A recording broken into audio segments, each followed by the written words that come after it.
Hari ke-6 di tengah laut. Mereka menangkap ikan hiu. Bunuh dengan pisau. Beberapa hari ketiganya tidak makan. Makan ikan hiu. Dibelek perutnya. Dari dalam perut keluar ikan hidup yang belum dicerna. Dimasukkan ke mulut. Dan dinikmati. Tapi tidak makan habis. Menyisakan sisa daging. Karena mereka tidak tahu harus berapa lama lagi di situ. Mereka bertiga adalah tentara Amerika di Perang Dunia II. Saat mereka terbang, tidak ada bensin dan jatuh ke laut.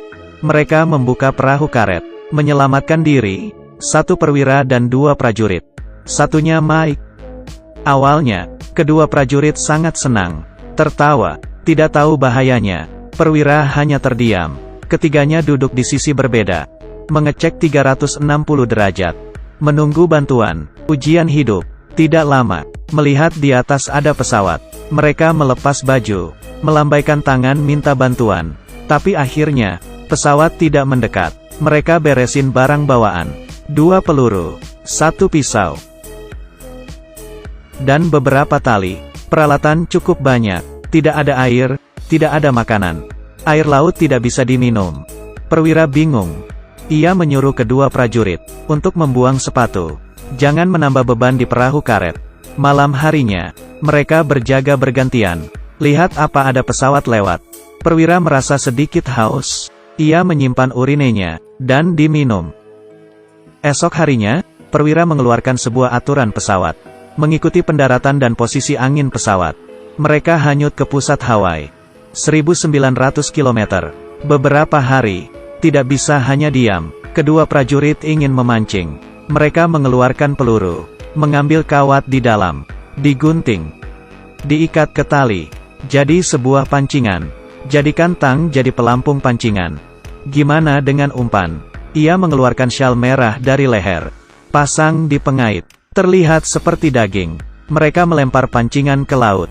Apa bisa ada ikan terpancing? Tiba-tiba, pancingan mulai bergerak. Prajurit sekuat tenaga menarik.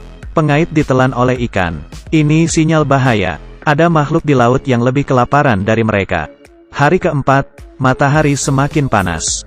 Wajah perwira terbakar abis. Tidak berhenti berkeringat. Ketiganya tidak berkata apa-apa. Berharap bisa makan sedikit. Beberapa hari, mereka mulai berdoa. Berharap turun hujan. Di depan alam. Hanya berharap pada keberuntungan. Malam harinya, turun hujan. Mereka bisa minum. Hari kedua, siali di dalam laut, menangkap ikan hiu, membelek perut hiu. Ketiganya mulai makan. Ini makanan pertama mereka selama di laut.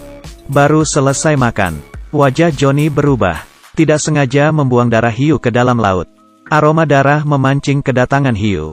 Beberapa hiu mengepung mereka.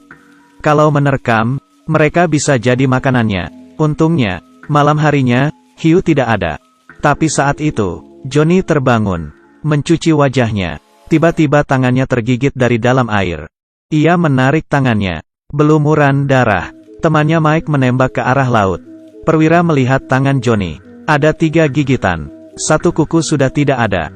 Tapi tangan masih ada. Ia membungkus luka Johnny. Menyuruh balik badan. Menekan luka. Beberapa hari kemudian, mereka masih menyelamatkan diri. Setiap bangun, mencatat. Minum darah hiu, seteguk, langsung dikembalikan.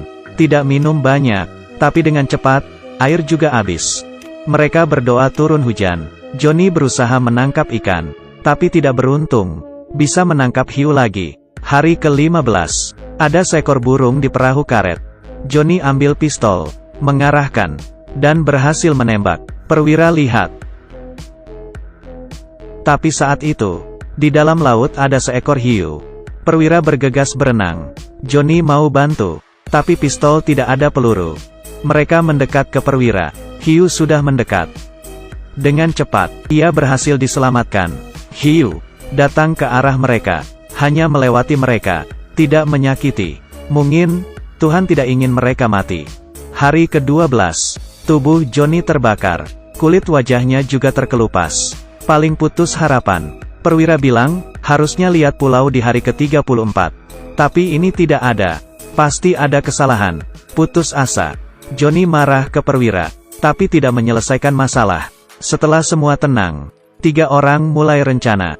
Hanya berpegang pada tali. Untuk dapat kesempatan, ia menyesuaikan pikirannya, memotong sepatunya. Ia dan Johnny pegang, dan mulai mendayung. Di depan, masih laut yang luas. Hari ke-30 di laut. Tubuhnya sudah terlupas. Tangannya sudah terlupas. Seperti menunggu kematiannya. Hanya bisa pasrah. Berdoa lagi. Minun di hujan turun. Lapar, tunggu burung datang. Menembak, untuk melaluinya. Tapi sekarang, keberuntungan tidak datang. Hanya tunggu mati. Mereka berjuang mendayung. Terus mendayung.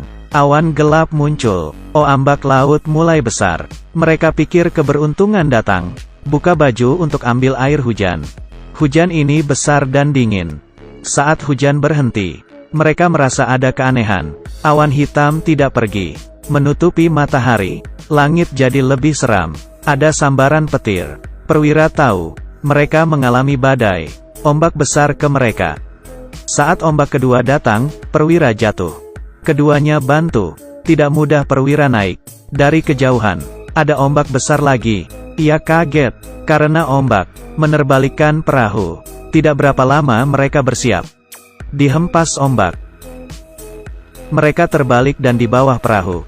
Tapi Mike tidak ada. Keduanya terus mencarinya. Akhirnya menemukan Mike. Perwira terus berusaha. Di situasi ini, kapal dibalik lagi. Akhirnya, tidak ada ombak lagi. Mereka berhasil selamat. Esok harinya, mereka hanya tunggu kematian. Malam itu buat mereka kehilangan tenaga. Perwira kangen istrinya. Johnny seperti melihat. Di tengah laut ada seorang wanita cantik. Ia mulai berhalusinasi. Agar bisa bertahan hidup, mereka menaruh tangan ke dalam air. Dengan putus harapan. Tidak berapa lama, Mike tidak bergerak. Tatapan kosong. Terlihat seperti sudah mati. Kaki mereka sudah kurus. Tangannya terlihat terbakar. Saat itu, perwira sudah tidak tahan. Ia mengambil air laut. Dan minum. Pasrah. Tidak tahan lama. Tiba-tiba, Johnny melihat. Di depan, ada hijau-hijau. Perwira berusaha. Balik badan. Mereka mulai senang. Betul. Ada sebuah pulau. Ketiganya berpelukan. Menangis. Daratan, daratan.